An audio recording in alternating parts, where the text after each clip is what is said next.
Understand the definition of an elementary step.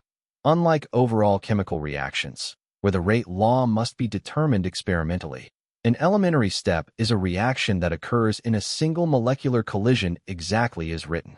Because of this, the reaction's rate law is directly determined by the stoichiometry of its reactants. Identify the reactants and their stoichiometric coefficients. In the given equation, 2NOBr gives 2NO plus Br2. The only reactant is nitrosyl bromide, NOBr, and its stoichiometric coefficient in this step is 2. This means two molecules of NOBr must collide simultaneously for this elementary step to occur, a bimolecular process. Formulate the rate law expression for any elementary step of the form AA gives products. The rate law is written with the reactant raised to the power of its stoichiometric coefficient.